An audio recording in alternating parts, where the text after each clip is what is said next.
այստեղ այդ կինը դառնում է մոնստր։ Մամաները տղա երեխաների հետ ավելի կապված են, նման կանայք թույլ չեն տալիս, որպեսզի տղամարդիկ մասնակցեն իրենց տղա երեխաների դաստիարակությանը։ դա հնարավոր չի էլ ֆիզիկապես ու հոգեբանորեն։ Եթե ինքը սեփական մամայի մանիպուլյացիան չի հաղթահարել, ինքը այս կյանքում ոչինչ չի հաղթահարել։ Այս խնդիրը աղջիկներն էլ ունեն, մանիպուլացնող մամաներ էլ կան աղջիկ երեխաներին, ինչի մասին է խոսքը։ Դու պետքա վարես քո կենցաղը եւ վերջի հասկանաս բորշի կարմիր ջուրը որտեղից։ Նաև փաստացի կրում ես պատասխանատվություն բացի ֆինանսականից մի հատ էլ էմոցիոնալի համար։ Մի ավիրեք ձեր տղա երեխեքի կյանք աղբորպես խնդրում եմ ներվայնացա հիշեցնի։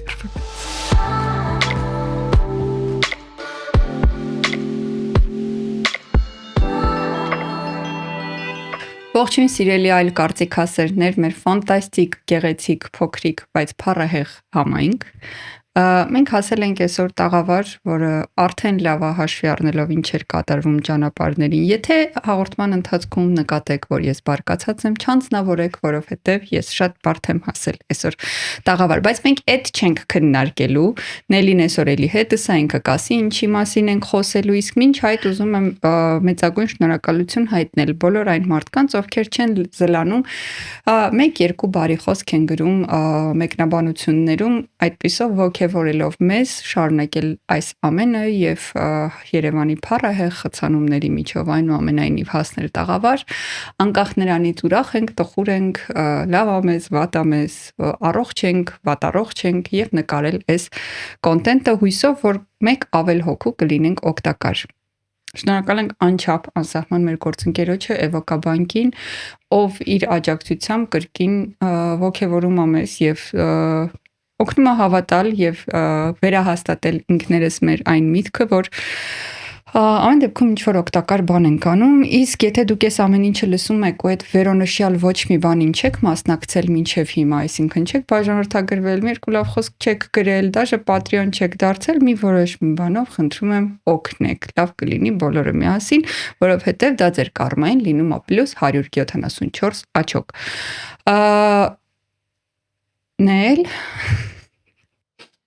Նելին ոնց որ այսօր ստեղ անպայման խոսք եմ տալիս։ Լավ, ես այսօր կասեմ ինչ ենք քննարկելու։ Քննարկելու ենք մի շատ հետաքրքիր թեմա իրականում, որովհետև այդ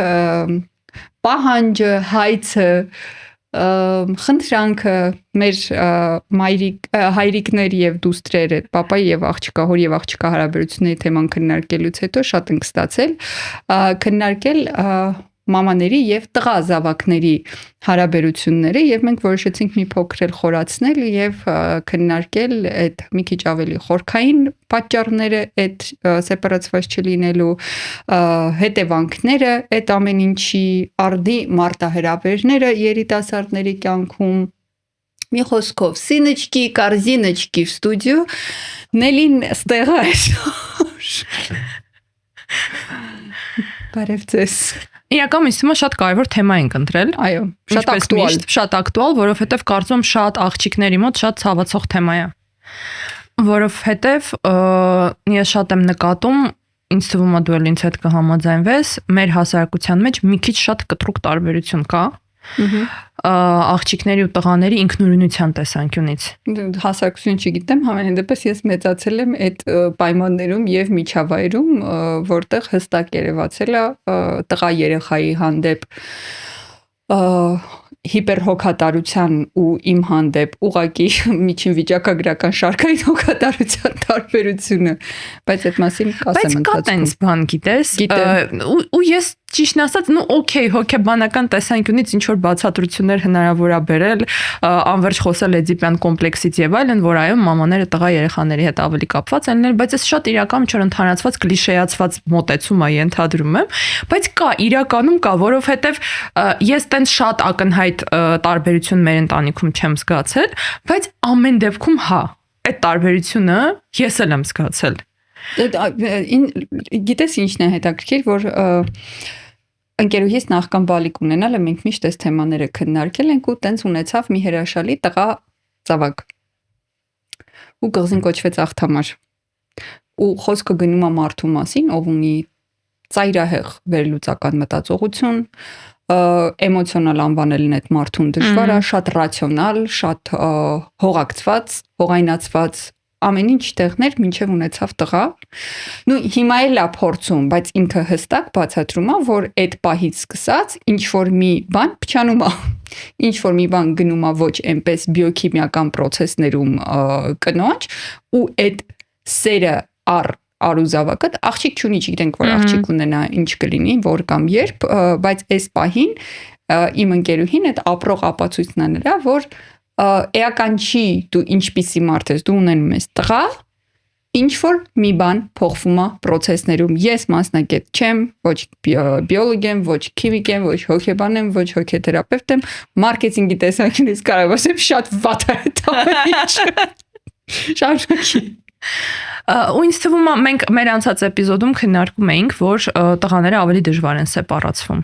Ու ես շատ եմ այդ նկատում, ինչքան իմ շրջապատում կան ինքնուրույն ու առանձին ապրող աղջիկներ, ու ինչքան քիչ են իրականում, եթե ամուսնացած չեն, նույն տարիքակիցների մասին է խոսքը, հա, այդ առանձին ապրող տղաները։ Այո։ Ու ինչքան ավելի շատ է ոնց որ իրանց դաշտում պարտադրված թե չպարտադրված, ես էլ շատ էական է նշել, ավելի շատ ձգտումը ստեղծել ինչ որ բան մեծ ընտանիքի համար, հա, ասենք, չգիտեմ, տուն առնել մեծ ընտանիքով ապրելու համար, ինչ որ չեմ ֆինանսական կանոնություն ունենալ մեծ ընտանիքով ապրելու համար, ոչ թե առանձին կամ իմ ընտանիքով։ Բնականաբար կան բացառություններ, բայց ճիշտն ասած ավելի շատ երևի թե բացառությունները հենց այն ժամանակ են, երբ ամուսնանում առանձնանում է։ Բայց այդ իր անձնական ընտանիքը չունեցող ու առանձին ապրող, ինձ թվում է մեր հետևորդներն էլ կհամաձայնեն իմ հետ, որ հաստատ ստատիստիկ հիմա աղջիկները ավելի շատ են։ Նել առհասարակ իսկապես աղջիկները անհամեմատ ավելի ինքնուրույն են ու չգիտեմ աղջիկների հանդեպ վստահությունը ես երևի հիմա կխոսեմ իմ անձնական օրինակով որպեսզի տենց մերկաբարբար չթվամ շատ տարբեր է իմ ու եղբորս մեջ ընդամենը 1 տարվա տարբերություն է ես երբեք սիրո պակաս չեմ ունեցել, երբեք ուշադրության պակաս չեմ ունեցել, բայց ակնհայտորեն տպավորություն է միշտ եղել, որ չգիտեմ, ես պաշտպանության կարիք չունեմ, որովհետև ես իմ հարցերը կլուծեմ, իսկ եղբայրս ինչ որ տենց դեպտի արվի, դեպտի անենք, դե ինքը սենց, դե ինքը նենց, ու շատ այսօրվա պես հիանալի հիշում եմ մի դրվագ, երբ աշխատանքից եկատում, իսկ իմ մաման այդ պայդրությամբ 69 տարեկան հասակում բազմոցին դեռ մենակ չի ապրում։ Բազմոցին տենց կիսապարկած ինքն էլ աշխատանքից հոգնած, ասեցի մամ, նենց սոված եմ։ Ասես դե գնա տես ինչ կա ուտելու, գեր դես մտքիս մեջ ասում եմ դե լավ Հայկան ջան, մեծ աղջիկ ես իմամ տարիքով կինի ինքն էլ աշխատանքից եկել, փոխարենը մի բան էլ դու առաջարկես։ Ինչ որ գնացի տեսա խոհանոցում ինչը չի շարժվում ու վրան ոչ մի փայլուն բան չկա, կերա։ Չէ, մի կերպ կշտացա, եկա նստեցի, մաման նայեց ժամին, ասեց, այն երեխեն հեսա գործից կգա։ Երեխեն ինձնից փոքր է մի տարի։ Երեխեն ինձնից բոյվա 15 սանտիմետր, երեխու ուսերը իմ կրկնակի ուսերի լայնությանը հաղթանդամ երեխայամի, հա։ Ու վեր կացավ первый, второй десерт, կամպոտ, նոր տարվա սեղան, ինչ որ համարյա նոր տարվա հյուրերին էլ կանչեց, որ հանկարծ մուսես նայում, ասում why? Ֆոնս, ինչի, ասում դե դու աղջիկ ես։ Ու սկսած այդ դե դու աղջիկ ես ինքնուրույն սենյակդ կհավաքես, բայց ինքը տղա է, ինքը չի կարող։ Հատում եմ, հələ ինքնուրույնը ոչինչ, իրանն էլ պիտի անես, որտեվ դու աղջիկ ես։ Ինքը չեն ասել երբեք ինձ, բայց շատ գիտեմ, որ չեն ասել, հա, այդ տեսանկյունից եմ էլի ասում, որ շատ հաճախ նաև քո վրա պատասխանատվությունն է իր համար, որտեվ ինքը ոչ մի բան չի կարող անել, եթե տանը կա եղբայր կամ եղբայրներ։ Այո, այստեղ գալիս հանգում ենք այն կետին, որ նախանցած թեման, երբ քննարկում էինք տղամարդկանց հանդեպ խտրական վերաբերմունքն ու հանրային ճնշումներ ու առանձնացնել, սա կնոջ գործա թե տղամարդու գործա, այստեղ շատ վառ երևում է, որ շատ հայ կանայք իրենց տղա երեխաներին մեծացնում են կենցաղային, այլ բառ չեմ կարող օգտագործել, հաշմանդամ, այսինքն անկարող, անտեղյակ, եթե կինը մայրը, քույրը, տատիկը տնից բացակայում է, բոլորով կանգնում են սովամահության եզրին, չգիտեն իրանց շորերը որտեղ է, չգիտեն կենցաղային իրերը որտեղ է, չգիտեն լվացքի մեքենա միացնել, չգիտեն փոշեկուլը ոնց է աշխատում, չգիտեն տրիվիալ ուտելիք տաքացնել, այսինքն ես շատ եմ տեսել ընտանիքներ, որտեղ եթե մաման ինչ որ weekend-ին աշխատանքային, ոչ աշխատանքային օրով տնից դուրս է գալիս, սառնանի վրա ինստրուկցիա է թողնում ապրելու։ կենցաղ վարելու, որ սառնային դուռը կբացես, ներսում ապուր կա, ապուրը կհանես, կդնես, այսինչ աշճանի վրա կտակացնես, կլցնես, ու նույնիսկ մի անգամ ականատես եմ եղել, երբ ինչ որ ընդհանուր հավաքի ժամանակ բարեկամուհիներիցս մեկին զանգեց տղան, ասեց մենք 4 հոգով ենք, ինչքան տակացնեմ, քանի աման տակացնեմ։ Ու այդտեղ իմ մոտ էլ կղզին կոչվեց աղթամաս, ու ես հասկացա, ես շատ համատարած այդ դե իմ տղեն ոնց կարա մի հատ բան վերցնի, շոր վերցնի, ինչ որ փոշի վերցնի կամ ոնց կարա շորը գցի լվացքի մեքենան, ոչ թե իր սենյակի հատակին։ Այսինքն այդ կանայք իրենց դարձնում են աղախին, ամենայն հարգանքով բոլոր կանանց հանդեպ իրենց դարձնում են այդ տանը աղախին, իրենց ամուսինների եւ մասնավորապես տղաների համար, ու կմանրամասնեմ ինչի մասնավորապես, դարձնում են խոհարար, դարձնում են լվաց կարթուկ անող, դարձնում են ինչ որ ամեն ինչ իրանք կամովին դառնում են, ու հանկարծ երբ այդ տղան ամուսնանում է, ինչ որ աղջկա հետ ում տանը այդպիսի բան չի եղել կամ եթե եղել է ինքը հասցրել է սեպարացվի, հասցրել է եզրակացություններ անի, որ եթե մենք երկուսով աշխատում ենք, ես հետ չեմ գալիս տուն, տղա ջան, իմ երկրորդ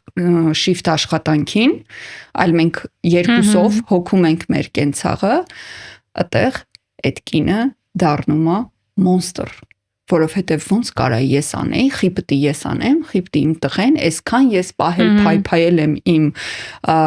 սինեչկա կարզինեչկային, ու վդրուկ հանկարծ մտնեմ տուն, վայ երեխես փոշեկուլը ձեռքը կամ բանի գազօջախի մոտ կանգնած ինչ որ բան ասարկում, բա քո բան գործի անունն ինչ է, այն պարագային որ կրկնում եմ, այդ կինը կամ աշխատում է հավասար կամ ամբողջ օրը երեխաների հետ է եղել, եթե նույնիսկ չի աշխատում, իսկ մեկից ավել երեխայի դեպքում այդ full time զբաղվածությունն է, մասնապես եթե երեխաները մանկահասակ են։ Ու հանկարծ այդ տղամարդու ինչ որ ձեռք մեկնել են, շատ քիչ է լինում, որ այդ մամաների դաստիարակած տղաները ձեռք մեկնեն կամովին, ու եթե նույնիսկ անում են ճնշման կամ հարկադրանքի տակ, դա դառնում է հայոց հասկ, այդ աղջիկը դառնում է մի սարսափելի արարած, որ ոնց կարաս դու քո տղամարդուն կանացի գործեր վստահես, ու սենց մի աղճատված, աղավաղված բան։ Իսկ ինչի են ինչ ասեցի, որ կանայք մասնավորապես տղաներին են այդպես հիպերապեկանում, հա, հիպեր հովանավորչություն եւ հոգատարություն։ Իմ անձնական վերլուծությունն ասա ու միգուցե սուբյեկտիվ հնչի, բայց ինձ մոտ երկար տարիներ այնպիսի տպավորություն ա ստեղծվել, որ մասնավորապես Սովետ Միության տարիներին հստակ համակարգում ապրած ընտանիքներում, որտեղ անհամեմատ ավելի հստակ է եղել կանանց ու տղամարդկանց դերաբաժանումը, որտեղ անհամեմատ ավելի թերագնահատված է եղել հաճախ ընտանիքներում էմոցիոնալ կապը, որտեղ ամեն ինչ եղել է համակարգված,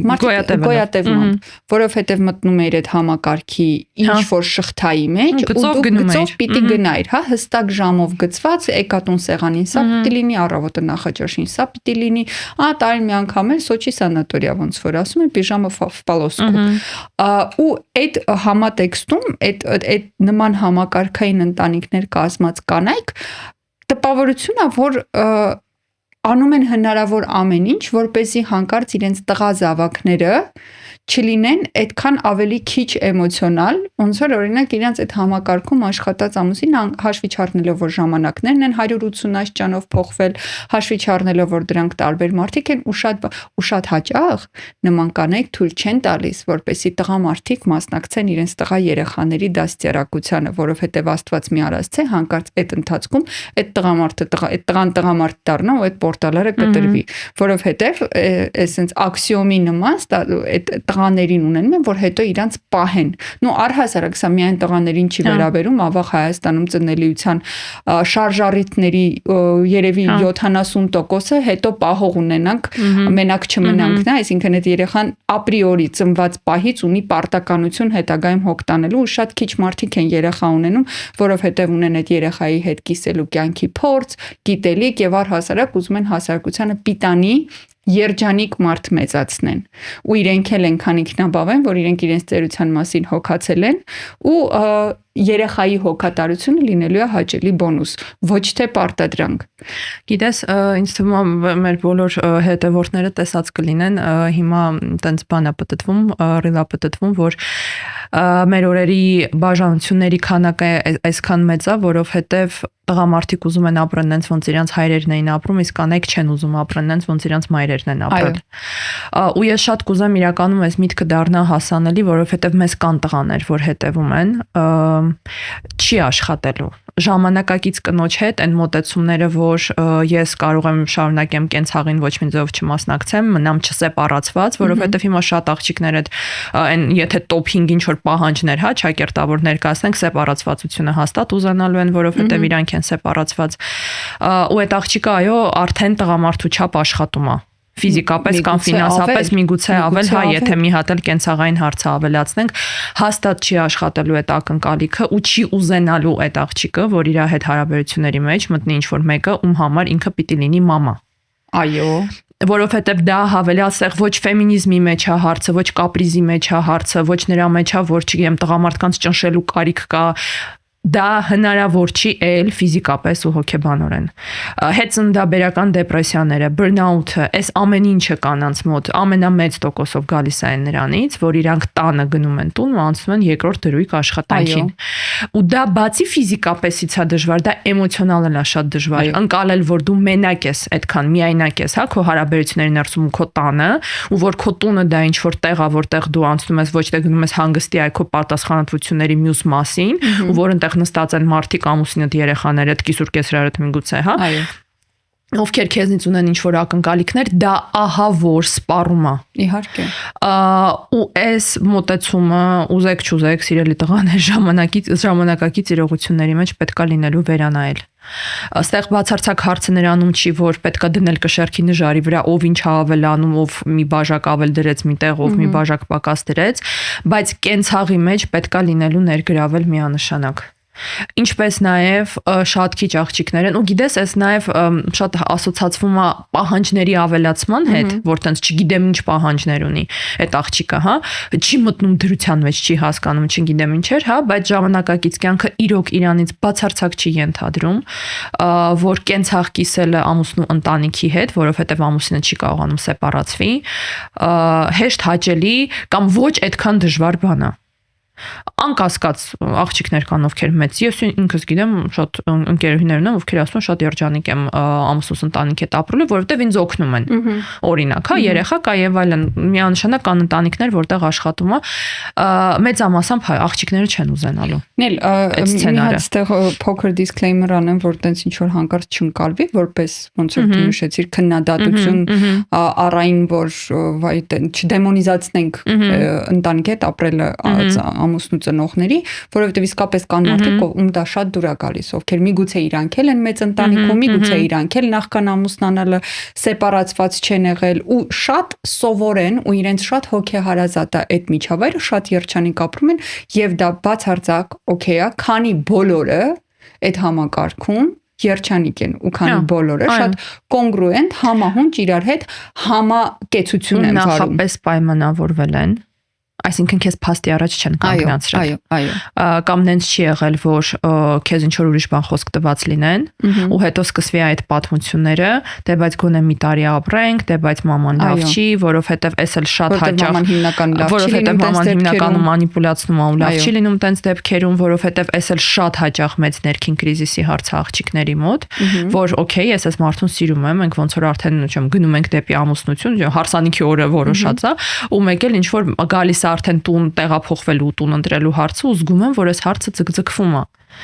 Ու ինքն է գալիս ինչ որ հարցերով, որ բայց չեմ կարող, բայց ինձ էլ հասկացի, ընտեղ է սկսում կռիվներ, իրական այդ տղամարդուն էլ է կարելի հասկանալ։ Այն տեսանկյունից կարելի է հասկանալ, որ իրոք շատ շատերը հայտնվում են այդ երկու քարի արանքը։ Այնտեղ աննկարագրելի մանիպուլացնում են, չեն սեպարացվում, ինչ որ դրամատիկ խոսակցություններ են սկսվում, իսկ հաշվի առնելով ինչ որ մենք քննարկել ենք այդ տղամարդը արդեն իր ամբողջ կյանք մեծացել է պարտավորության ու պարտականության զգացողությամբ, այնտեղ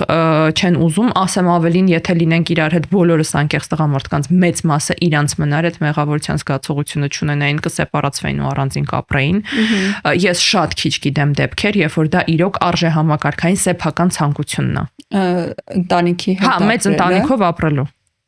Մի քիչ համաձայն չեմ, նել հաշվի առնելով, որ երբ դու ասում ես իրանց մնար ոչ թե խղճի խայթին, դու պետքա տարբերակ B-ին, հա, ունես տարբերակներ, ապրել մենակ, ապրել ծնողների հետ, ապրել, որ չգիտեմ, ընկերների հետ, դու տարբերակներ ընտրելիս, պետք է ունենաս այդ տարբերակը, երբ դու ապրիորի կոմոդ միշտ կա այդ ֆիքսված mindset-ը, որ դու իսկ ծնողներիս հետ ապրեմ, այդտեղ դու երկրորդ տարբերակ չես էլ քննարկում, որ դու ուզես, բայց մեղքի զգացում ունենաս։ Չէ, կարող ես դիտարկես, բայց քեզ թույլ չտաս Հայկան, ես ես շատ իրականում կուզեմ ես սրա մասին խոսենք, որ շատ դժվար է այդ մանիպուլյացիայի մեջ բախվել սեփական էս խնդիրը աղջիկներն էլ ունեն, մանիպուլյացնող մամաներ էլ կան աղջիկ երեխաներին, ինչի մասին է խոսքը։ Երբ որ դու հստակ հասկանում ես, որ առանձնացա հենց այդ օրը ճնշումը բարձրանալու է սկորիա կանչելու։ Ու ամենայն հավանականությամբ հենց այդ ճնշումը բարձրանում ու սկորիան կանչում, այդտեղ հարցը նրան չի, որ դա անպայման ինչ որ վախացնելու տեսանկյունից է, հա, իրոք այդ հոգեկան հույզերից ու անհանգստություններից հենց այդ ճնշումը կարող է բարձրանա եւ շտապօգնություն կանչեն, այդ դրա հետ պետքա կարողանալ ապրել։ Նել իմ սեպարացիան հեշտ չի անցել, որովհետև իմ մաման կատեգորիկ վատ տարավ, նույնիսկ մի 2-3 շաբաթ չեմ կասեմ ընդհանրապես չխոսեց հետս, բայց հավասարելու ավելի լավ է չխոսել, հստակ իմանայի, որ չի խոսում, թե ինչ որ ծայրահեղ пассив ագրեսիա եւ այլն, всё как моя мама любит։ Բայց դա կամ անում ես, Հա, ես քո հետ իհարկե համաձայն եմ։ Բայց հիմա պատկերացրու, ես նախքան սեպարացվելը ինչ որ թերապիաների մեջով անցած, ինչ որ տարբեր վերլուծությունների, ռեֆլեքսիաների, եզրահանգումների եկած անձնավորություն, ես ինչ շատ դժվար էր։ Դու գիտես, ես իմ որոշումը կայացրել եմ քո հետ խոսելուց հետո, երբ համաձայնություն եմ տվել այդ բնակարանին։ Կյանքը ես եմ քանդել։ Եթե դու չլիներ, իմ մամայի մանիպուլյացիան իսկապես ազդելու էր, ես ասեի, թե չէ, լավ, դե տենց ոնց կլինի եւ այլն եւ այլն։ Ես, որ ինձ համարում եմ բավականին ռացիոնալ անձնավորություն, շատ ռեֆլեքսիվ եւ լավ սեպարացված։ Աննկարագրելի ես 16 տարեկանից որը ֆինանսական եւ էմոցիոնալ բան չեմ ունեցել։ Իմ մոտ միայն եղել է ֆիզիկական չսեպարացվածությունը, հա, ոչ մի կախվածություն որպես այդպեսին տնից չեմ ունեցել, որևէ կոնտրոլ տնից թերևս սեպարացվելուց մի 10-15 տարի արդեն չեմ ունեցել։ Բայց բանը հասնում է դրան ու դու հասկանաս մենք բոլորս մարդ ենք, մենք բոլորս ունենք հույզեր եւ որքան էլ մենք մեզ պատկերացնենք մեր երազած կինոյի հերոսը,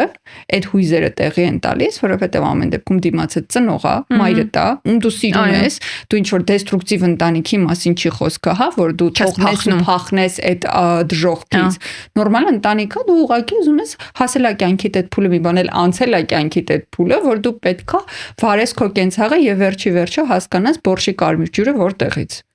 Ինչ որ փուլեր կան, որ դու պետքա անցնես, բայց ել եմ ասում, եթե իմ ու քո խոսակցությունը չլիներ, այո, այդ մանիպուլյացիան շատ ազդելու էր իմ վրա։ Էլ չեմ ասում, ինչքան ազդում է երակի քառակի անգամ ազդում, որովհետև ամեն դեպքում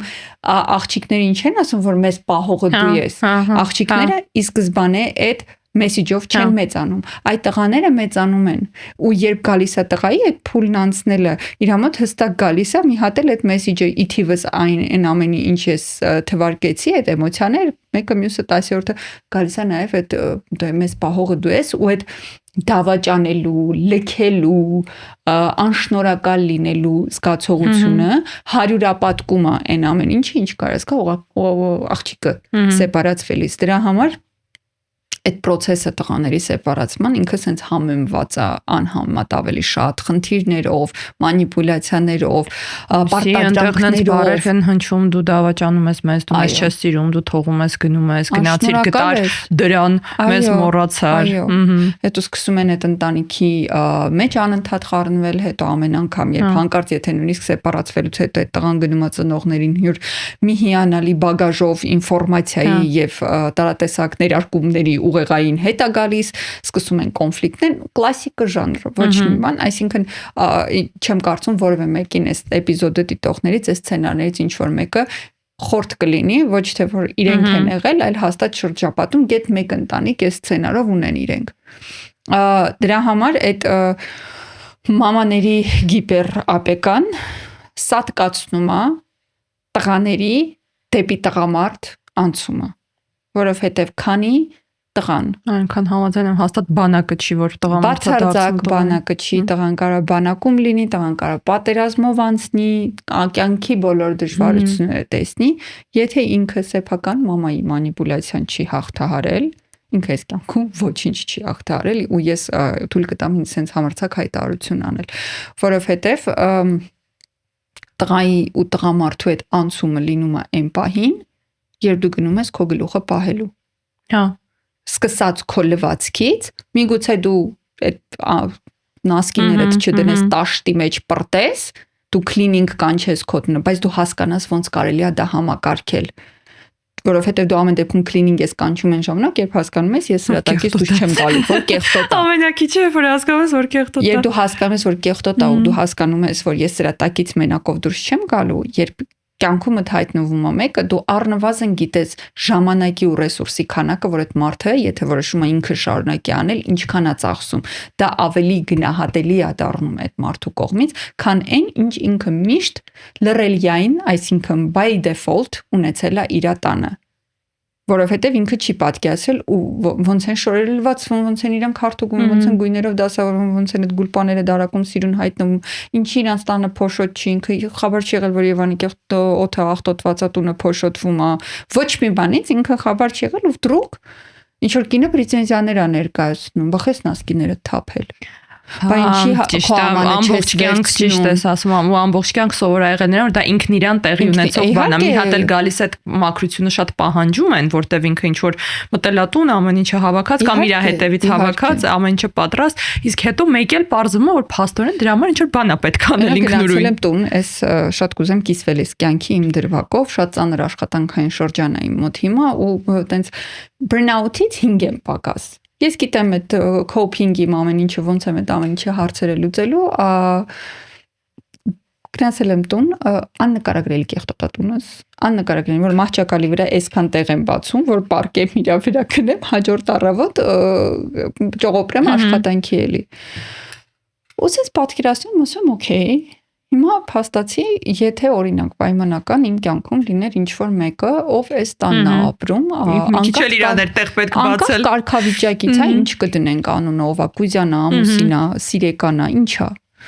Գալիս եմ տուն, Կուզյանն էլ է գալիս տուն։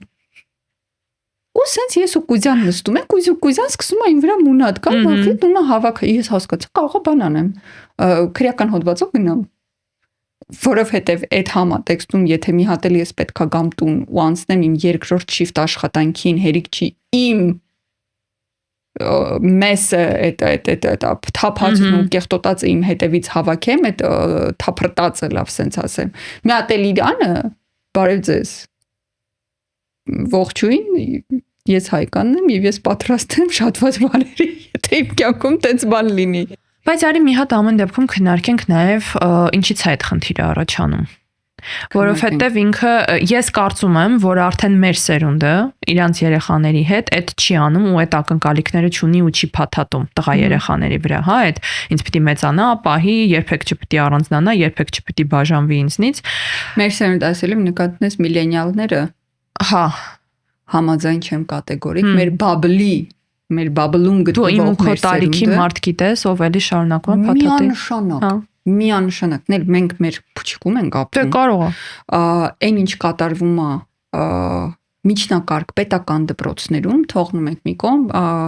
թանկարժեք սրտի վիրահատության գին ունեցող դպրոցների միջավայրը։ Պետական դպրոցներում, երբ դու տեսնում ես միջին վիճակագրական 8 տարեկան երեխայի նիստուկացը, մտածելակերպը, արժե համակարգը այդ տարիքում ինչ որ տի ունենա այդ երեխան, դու հասկանում ես, որ այդ արատավոր շղթան անհամեմատ ավելի հաստ է ու անհամեմատ ավելի կարծրացած է, քան մենք կարծում ենք, որովհետև մենք ընտրում ենք մեր շրջապատում մեր նման մարդկանց, նույնիսկ մեր լայն շրջապատում, բայց իրանք քիչ են ու այդ դեռ այո շարունակվում է, որովհետև ամենապրիմիտիվ բանը, երբ դու տեսնում ես 20, 22, 23 տարեկան երեխեք ամուսնանում են, իրանք ամուսնում են համար, որ արագ երեխա ունենան, երիտասարդ տարիքում երեխա ունենան, որպեսզի այդ երեխան առողջ լինի, էս լինի, այն լինի, այսինքն ամեն դեպքում այդ երեխային որպես ռեսուրս մեծացնելը ես վստահ եմ, որ հիմա ավելի տարածված է, քան մենք կարծում ենք։ Ես չեմ կարող ասել ինքը նույնքան տարածված է, քան երբ մենք էինք ծնվում։ Բայց հիմա անհամեմատ ավելի շատ է, քան մենք մտածում ենք, որ կա։ Ես դա վստահ եմ ասում։ Մի հատ խնդրում եմ համացանցում, նայի, ես այն նորը բան էի արել, share արել, մի ինչ-որ տխմար էջից, իբր հումոր են անում, երեխայի աչքերը կապած, ինչ-որ հատակի փայտով, հողաթափով, գրտնակով տալիս են գլխին, ու այդ երեխան պետքա գուշակեր, ինչով են իրան լխկում։ Դա ներկայացվում է հումորի սոցիալական։ Ինչ ես կարծում, 10100 հոգին, որ լայքել է դա, իրանք երեխուն դրա համար չեն ունենալու։ Բան չունեմ ասելու, հաստատ բացառություններ կան, բայց ես դա ասում եմ այն տեսանկյունից, որ ամեն դեպքում ես կպնդեմ, որ իմ կարծիքով մեր սերունդը հաստատ ավելի առողջ գաղափարների շուրջ է կազմում ընտանիք ու ավելի շատ է անալիզի ենթարկում այդ ընտանիքը կազմելուց, քան մեր ծնողների մոտ է դա ստացվել։ Ամեն դեպքում այդ բարեկամները տեսան իրար հետ ծանոթացրեցին, անգամ դեյթ չարեցին իրար հետ, տենց գնացին իրար հետ ապրեցին ուղակի, այդ տենց պատմությունները հաստատ ավելի քիչ են։ Ու ես ասում ինչ տեսանկյունից, որովհետև մենք նշեցինք, որ բազմիցս խոսել ենք դրանից, որ բացակայող տղամարդը ընտանիքում եւ ֆիզիկապես բացակայող, որովհետեւ ամեն դեպքում մեր ծնողների սերունդը, ես ինքս շատ ընտանիքներ գիտեմ, որտեղ հիմա հասկանում ես, էլի բաժանություն կարող է լինի, որպես կանոն պապաները ներգրավված են, որպես կանոն։ Ամեն դեպքում նենց որ ասել եմ հղի եմ դրանից հետո գնացել է կորել է գաղափար անգամ չունեմ ուրա, կամ երեխաս ընդհանրապես տեսքը սկի չգիտի իր պապայի, մի քիչ այտենց պատմությունները ավելի քիչ են հաստատ հիմա։ Բացի դրանից, եթե անգամ ընտանիքում հայր եղել է, դա որպես կանոն եղել է շատ բացակայող, էմոցիոնալ չներգրավված, հաշվի ֆունկցիա կատարող տղամարդ որպես այդպիսին։ Իսկ նաև որպես կանոն տղա երեխաները շատ կապված են մամաների հետ։ Այն էնձիպյան կոմպլեքսը, որ մենք քննարկում էինք աղջիկների մասին, որ պապան իր աշխարհն է, տղաների համար մաման է իր աշխարհն, ամենասիրուն, այնպես կնոջ իդեալ, այնպես ոնց են տղա երեխաները իրենց մամաներին սիրում, ոնց են սպասում այդ մամայի վալիդացիային, մամայի դրական գնահատականին եւ այլն, այդ գիտեն մենակ տղա երեխաները։ Ու դա ստացվում է իրանց մամաները, իսկ իրանց մամաներն էլ գիտեն այն տեսանկյունից, որ վերջապես ընտանիքում հայտնվում է տղամարդ, ով այդ էմոցիան տալիս է։ Իրանք իրանց համար տղամարդ են ունենում։ Իրանք ու շատերն են տենց ասում, որ նայես ինձ նենց բանը անում, միշտ բռնում եմ այդ, որ իմ կյանքի գլխավոր տղամարդը, չգիտեմ, լավագույն տղամարդը իմ կյանքում, հա, ինչ որ ու երեխայի հետ ինչ որ նկարա, չեմ պնդում, բնականաբար ինչ որ կողքից անալիզներ չեմ բաժանում, բայց շատ հաճախ արժի խորանալ այդ մտքի մեջ, առհասարակ երբ որ բռնում եք ձեզ այդ մտքի վրա, դրա մեջ արժի խորանալ։ Ու այնտեղ ինչ որ sense ջերմ մեկն է, որովհետև ինքը դեռ փոքր է բնականաբար, դեռ չի հասցրել այդ սահմանափակող մոտեցումները հոր իրա վրա վերցնի, մի օր վերցնելու է ոնց էլ չլինի, բայց դեռ չի հասցրել։ Ու շատ դառնում է դա միակ էմոցիոնալ ապահով տեղը։ Հա։ Ու շատ տղաներ, աղջիկները իրականում ինչ որ խոսում ենք հաստատ շատ աղջիկների էլ է վերաբերում, ուղղակի այսօր տղաներին ենք քննարկում։ Ու շատ տղաներ իրենց վրա նաև հստակ հասկանում են, որ ին վրա նաև դրված է մամայի լավ լինելու, հոգեբանորեն լավ լինելու, էլ եթե մենք դեստրուկտիվ բաներից չխոսանք, ապահով լինելու, պապայից պաշտպանված լինելու, բայց առհասարակ մամայի էմոցիոնալ լավ լինելու ֆունկցիան ին վրա է դրած, որտեվ երբ որ ես տանն եմ ինքը ուրախ է, երբ որ ես իրան, չգիտեմ, մենք շփվում ենք իրար հետ ինքը ուրախ է, ինքը հենց նեղվում է իմ հետ է կիսվում, պապայից եթե նեղվում է իմ հետ է կիսվում, առհասարակ բոլորից եթե նեղվում է իմ հետ է կիսվում, այդտեղ միանգամից այդ փրկիչի process-ն էլ է բնականաբար զարգանում ու դու նաև փաստացի կրում ես պատասխանատվություն բացի ֆինանսականից մի հատ էլ էմոցիոնալի համար։ Ու այդ մամային էլ է դառնում շատ դժվար բաց թողնելը, որովհետև վերջապես ես իմ համար այդ քո ասած մեծացրել էի տղամարդ, իդեալական տղամարդ, հա, ով որ ինձ սիրում է, հիացած հայացքով նայում է, ում համար իմ կարծիքը էական է, ու էս էլ շատ իրական գիտես, շատ ներսից բարդ process-ներ են դառնում։ Ես դրա համար եմ ասում, այն տղամարդկանց, ում ամեն դեպքում դժվար է կամ ինչ որ ճանապարհ է, շատ մեծ ճանապարհ է պետք սեպարացվելու համար, այդ ուսերի վրա այնքան մեղավորության մեղքի պարտավորության բեռ կա, որի հետ որ ամեն մեկը չի որ կարողանում առերեսվի, որովհետև այդ միգուցե ֆինանսական պատասխանատվության ու առհասարակ պատասխանատվության, հա, այն որ չէ մամային, պապային մի բան լինի, ես եմ պատասխանատու, բժիշկի պիտի տանեմ, տունը պիտի ռեմոնտ անեմ, հա, այդ ֆունկցիոնալ պատասխանատվությունից բացի էմոցիոնալ պատասխանատվությունը իրականում հաստատ ամենածանր բանն է։ Իհարկե, որովհետև ֆունկցիոնալ ու ֆիզիկական պատասխանատվությունը դու կարող ես անել չապրելով այդ մարդկանց հետ։ Այո։ Օգնել ֆինանսապես, հարկ եղած պարագայում հասնել, հարկ եղած պարագայում, չգիտեմ, լամպոչկայը փչացել, օգնես, տանը մի բան ա եղել, անես կամ անել տաս, հոգատարությունը կարելի անել չապրելով մարդկանց հետ, ես դա իմ անձնական փորձով գիտեմ։ Բայց այդ էմոցիոնալ պատասխանատվությունը, որը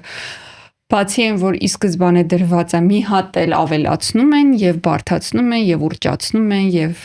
գույները խտացնում են մամաները այդ process-ի ժամանակ, դա անասելի դժվար է, բայց էլ եմ ասում, դա անհնար չի։ Ու ամեն դեպքում այստեղ շատ կուզեմ նաեւ նշել, որ դրա համար շատ մեծ ու խթանող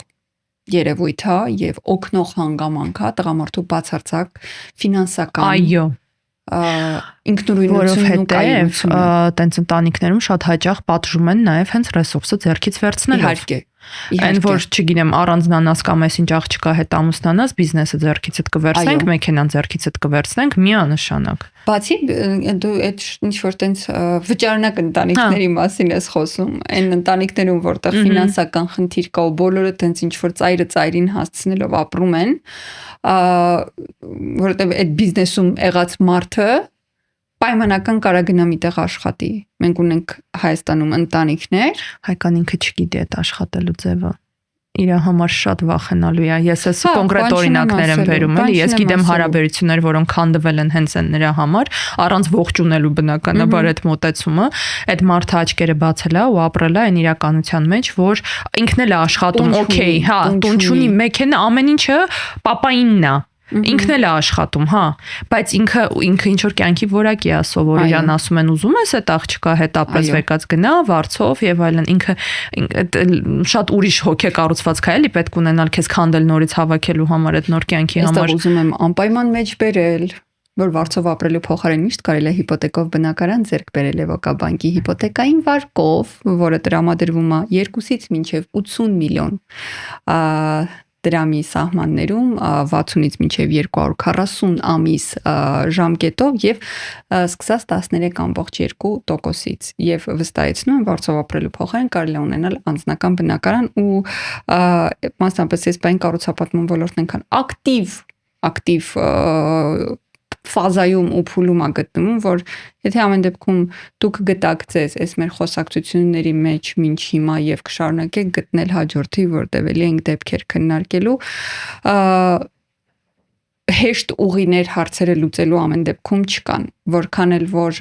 մեր օրերում դեմոնիզացված կարող է լինի հիպոթեկային վարկը, ամեն դեպքում գրագետ ֆինանսական գործընկերոջը դիմելիս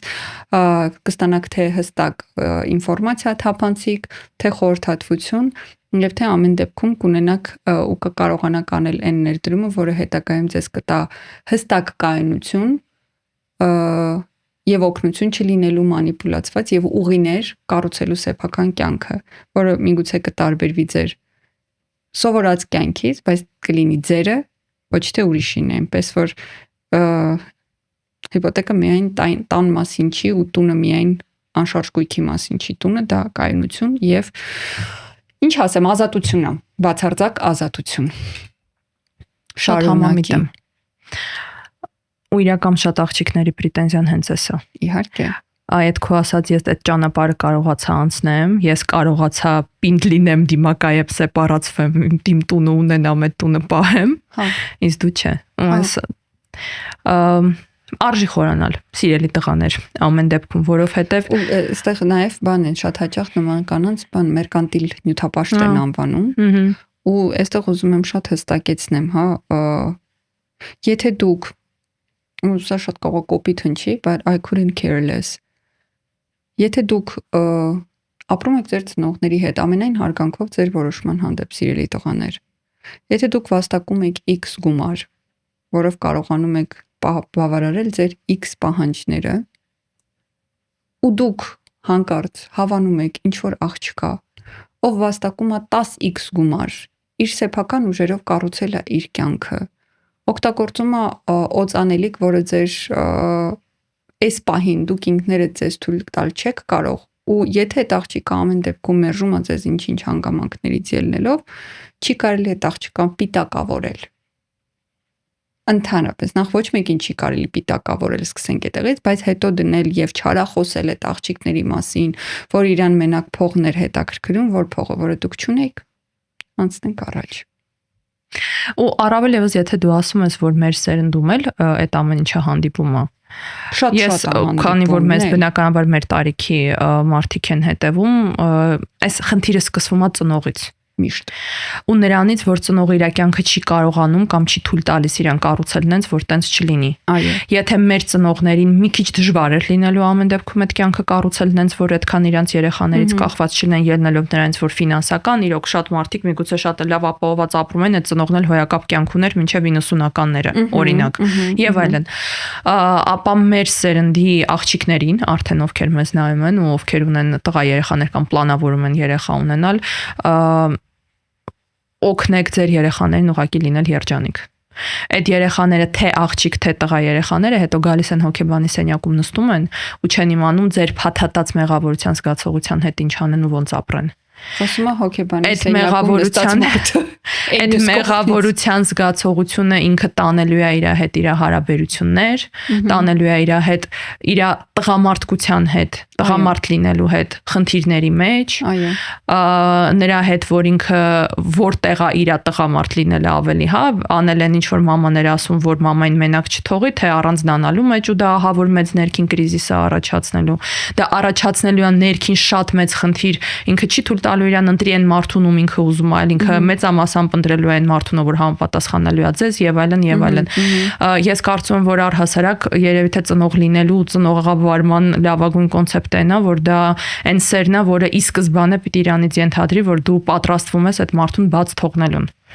Եթե սիրո ինչ որ ուրիշ տեսակ կա, որ իրեն չի ենթադրում, որ դու անդադ պատրաստվում ես այդ մարդուն բաց թողելուն, ապա երեխայի հետ դա հաստատ պիտի տենց լինի։ Ու որ դու անում ես ամեն ինչ, որ ինքը նախ ունենա այդ թույլտվությունը իր կյանքի մեջ գնալու, որովհետև ես այլ շատ կուզենամ նշել, որ երջանիկ ապրելու օրհնությունը, հա, ճակերտավոր միշտ տալիս է մայրը։ Հա։ Հոգեբանության մեջ ընդհանրապես տենց արտահայտություն կա, որ հաջողությունը ունի մոր դեմքը միշտ։ Ոստեղ հարցը ոչ որ մայրը եթե հաջողակա, ուրեմն դու ես հաջողակա, այդ օրհնության մեջ է հարցը։ Ինչքանով է ինքը թողել քեզ հանգիստ ու քո ամեն որոշման մեջ քեզ աջակցել ու ասել, որ ոնց ուզում ես ապրի, ինձ մի նայի։ Ես լավ եմ ու նաև շատ կարևոր է ցույց տալ, որ դու լավ ես, այն դրամատիկ են, չէ, ինձ։ Այդ էլ կա, չէ, մանիպուլյացիայի, հա։ Մանիպուլյացիայի ծայրնա, որ սենց սիրտը բռնած, չէ, ես լավ եմ, դու մենակ քո մասին մտածում, դու հստակ հասկանում ես, որ ինքը բացարձակ լավ չի։ Կառուցեք ձեր կյանքը նենց, որ ձեր կյանքը կախված չլինի ձեր երեխաների ներկայությունից ձեր կյանքը։ Եվ ըստեղ շատ ճիշտ ես ասում ու շարունակեմ միտքդ, մի նվիրեք ձեր կյանքը ձեր երեխաներին միայն ու մի դարձրեք ձեր երեխաներին, մասնավորապես իր մեծ կյանքի մեջ գնալուց հետո դուք տեղ ունենաք գնալու։ Այո, որովհետև բացի այն, որ դուք կորցնում եք կյանքի իրական իմաստը, որովհետև երեխաները կյանքի իմաստը չեն։ Շատ մարդիկ կան, ովքեր շատ տարբեր պատճառներով չեն կարողանում երեխա ունենալ, բայց իրանք ունեն կյանքի իմաստ։ Հրաշալի է զավակ ունենալը, դա իսկապես ինչ որ տենց բնության հրաշքներից մեկն է, ոնց է մարդը կարողանում նոր մարդ ստեղծել, ոնց է կինը կարողանում երեխա ունենալ, բայց ամեն դեպքում դա չի կյանքի իմաստը ու ցանկացած կին, ով ունեցել է երեխա, պիտի լինի երջանիկ, որովհետև մասնավորապես կյանքի առաջին տարիներին երեխային բացի ինչ որ շատ բազային պահանջներից, ուտելիք, տանիք, մաքուր շոր կամ չոր շոր, շատ քիչ բան է պետք, իրան պետք է երջանիկ ծնող, իսկ երբ այդ կինը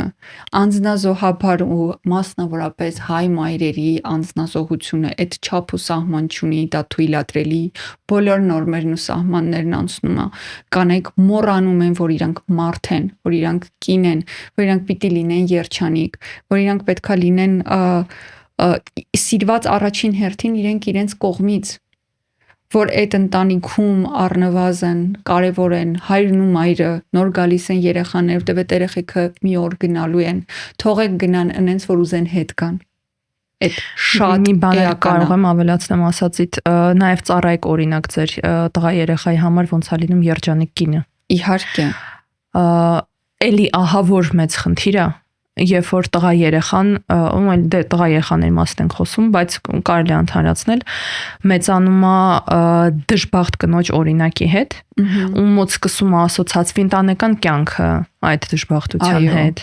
ում մոտ սկսվում է առհասարակ կին կոնցեպտ դառնա այդ աղախինը,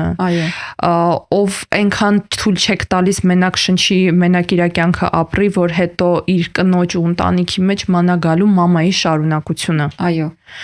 Եթե գտավ էլի լավ չի, որովհետև հարցեր առաջանում են, մեկ, երկրորդ հերթին ամենայն հավանականությամբ գտնելու է որպես մանիպուլյատոր մեկին։ Եթե չգտավ, անverջ փնտրելու է ինչ-որ սեր, վալիդացիա, այդ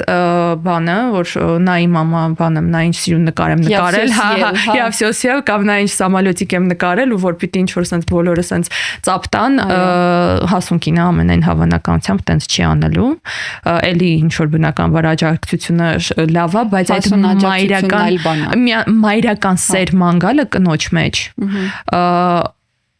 ու այստեղ էլ լրիվ նույնն է լինում, ինչ որ քննարկում ենք հայրերի հետ հարաբերությամբ, կամ այդ սերը այնքան շատ է անտեղ եղել, որ ինքը իր կյանքը առանց դրա չի պատկերացնում ու միայն մայրական սերը ակնկալելու, կամ այնքան չի եղել, որտեվ սառը մայրեր էլ կան, հա, այդ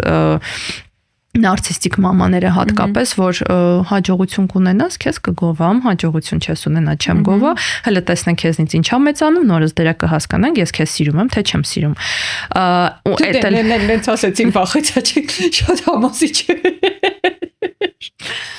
Ու դա էլ ունենում է իր հետևանքը այն տեսանկյունից, որ ինքը միշտ միակ բանը ինչ որ մանա գալու կնոջ մեջ այդ անverջ վալիդացիան է լինելու։ Ուղղակի ինձ ասա, որ ես ապրեմ։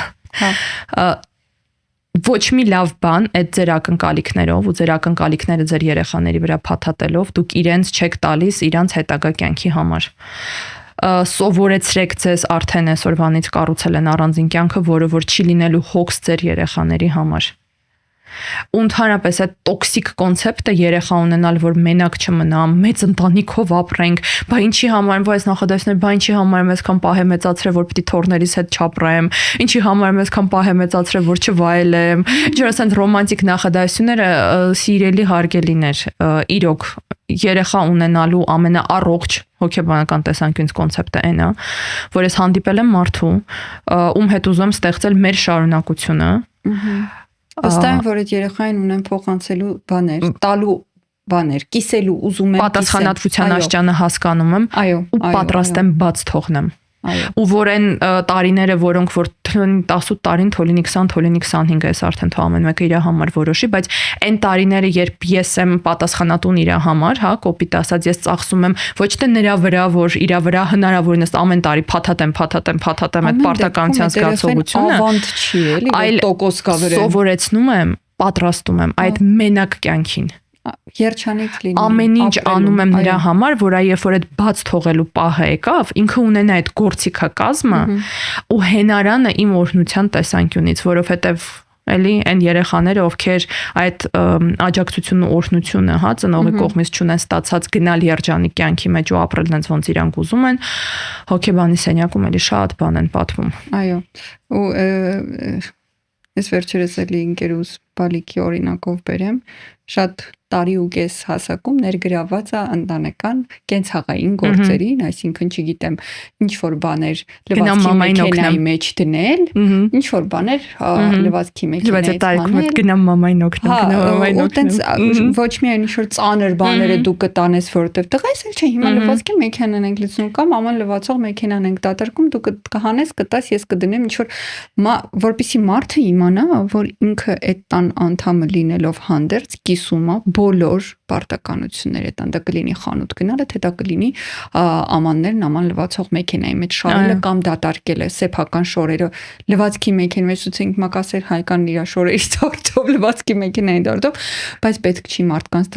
դարձնել կենցաղային անկարող կցորդներ մամայի։ Այդ շատ սարսափելի բան է, ձեզ ոչ մեկ շնորհակալություն չի ասելու դրա համար։ Դուք դրանով դժբախտացնում եք ձեր տղա երեխաներին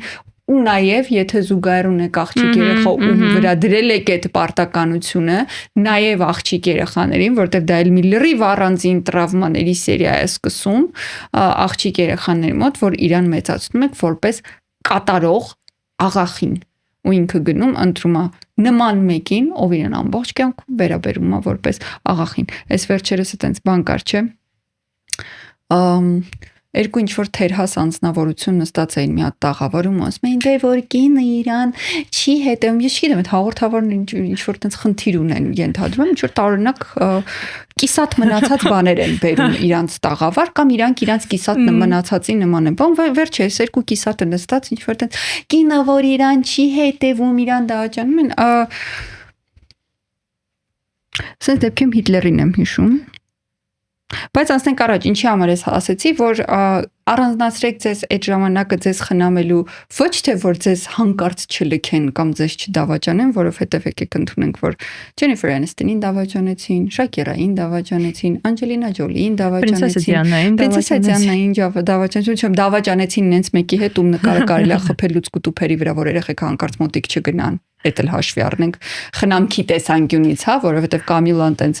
վերջերս են ծանոթացրել իրան խնամքի հետ, ամեն դեպքում խնամեք ու սիրեք ձեզ, որպեսզի ձեր երեխաները տեսնեն սիրված, սիրուն, երջանիկ մայր ու սովորեն օրինակով երջանիկ լինեն, որովհետև բառերով երեխեքը չեն սովորում, երեխեքը սովորում են տեսնելով։ Ու մի ավիրեք ձեր տղա երեխեքի կյանք ախորպես խնդրում եմ ներվայնացա հիշեց ներվայնացա։ Ես չունեմ էլ ասելու բան։ Ես էլ։ Հասա ես անցնենք իմ ասելիքներին։ Շնորհակալություն բոլորին, ովքեր մինչև այս պահը նայեցին։ Եթե հանկարծ դուք գտաք ձեզ այն մամաների շարքում, ովքեր ամեն դեպքում մտածում են, որ կա տղայի աշխատանք, տան մեջ եւ աղջկա աշխատանք ու պատրաստվում եք գրել ձեր փառահեղ կարծիքը, որ երեխա չունենալով նստած ինչեր եք խոսում, գրեք։ Մենք էլ կպատասխանենք։ Ամեն դեպքում շնորհակալություն նաև ձեզ, որ հասել եք այս կետին, նայում եք ու պատրաստվում եք ձեր ժամանակը ծախսելու այդ կոմենտը գրել։ Անչափ շնորհակալ ենք Էվոկաբանկին, բոլոր այն մարդկանց անունից նաև, ովքեր Էվոկաբանկի հիպոթեկային վարկի շնորհիվ ունեն բնակարան, նաև այն տղամարդկանց անունից ու կանանց անունից նաև, ովքեր տուն են ձեռք բերել։ Սկսած 13.2% տոկոսադրույքով 60-ից 240 ամիս մարման ժամկետով եւ մինչեւ 80 միլիոն դրամ սահմանաչափով, իսկ սա փառահեղ հնարավորություն է Հայաստան գրեթե բոլոր կառուցապատողներից այս պահին կարողանալ ձեռք բերել բնակարան, կախված ձեր եկամուտից։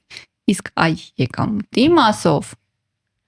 խոսենք հաջորդ հաղորդումներից որևէ մեկի ընթացքում ենթադրում, որտեղ մենք փողերի մասին չենք խոսել, աշխատելու եւ փողի հետ հարաբերությունների մասին չենք խոսել։ Նորից կխոսենք, բայց քեզ մի բան էլ ավելացնեմ, ինչեւ ավարտելը մենք այսօր բացարձակ չենք քննարկում ծնողավարումը։ Այդ կոմենտները տենց եթե որոշեք գրեք, եթե սկսել եք արդեն գրեիք, ջնջեք, որովհետեւ այս խոսակցություններ երկու աղջիկների կողմից, ովքեր բախվում են ձեր ծնողավարման հետևանքների հետ։ Ամեն Աստծո իրենց անձնական կյանքում, այո։ Այո։ Այսօր այսքանը։ Bye.